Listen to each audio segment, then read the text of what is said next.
friends, families, loved ones. As the warmth of morning sun announces a new day in Bali, we come together. As waves wash ashore at Kuta, cleansing yesterday's footprints from the sand, we comfort each other. As starlings swoop above the cliffs of the commemorative site at GWK, we gather as one. People from across Australia join in solidarity and support, in love and friendship to remember. Fathers, mothers, husbands, wives, brothers, sisters, sons and daughters, grandparents, cousins, colleagues, lovers, mates. The unbearable pain and grief that pierced our hearts 10 years ago.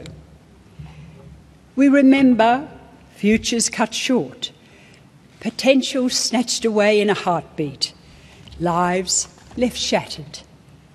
That fateful night, the unspeakable horror of terrorism came to our backyard as 88 Australians went about enjoying a peaceful holiday as they have done on thousands of nights, footy teams, families, cobbers.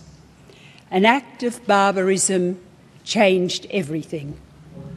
202 precious lives lost, hundreds injured, all of us left changed forever.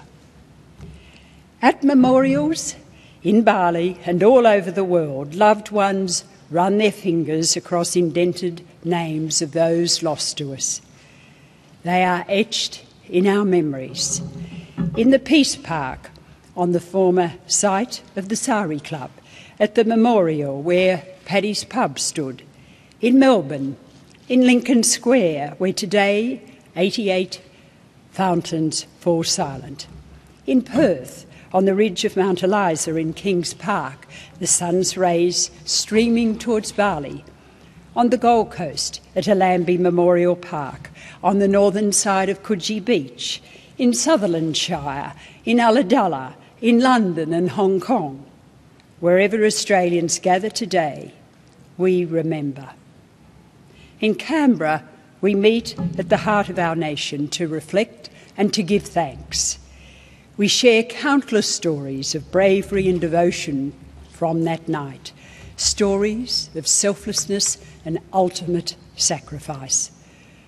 Locals, strangers, shopkeepers, motorbike taxi drivers, hawkers, all drawn into this hellish plot hatched of twisted minds. I want to pay tribute today to the heroes, to every person who came to help fellow human beings in their darkest hour. I want to thank the doctors and nurses, the police, forensic staff, the Australian Defence Force, Australian consular officials, who for weeks afterwards became the lifeline for many. One consular officer told me it was the greatest privilege of his career to be able to hold out a hand of friendship to victims and survivors and to look after those who died, to share their tears, anger, frustration, and to grieve together and to honour them. Promises made and promises kept. How proud we can be of all those who played their part. It was a time that changed them, indeed, all of us. To those who carry the heavy weight of loss, we are mindful of the grief you bear. We pay tribute to your courage. Nothing can ease your burden. But our Australian spirit is strong. It is resilient. We have shown ourselves that in times of tragedy, we can come together and unite. Time and time again, Australians rise to the challenge. We have turned our face to our foe. We have shown through our words and our deeds that we cannot be beaten.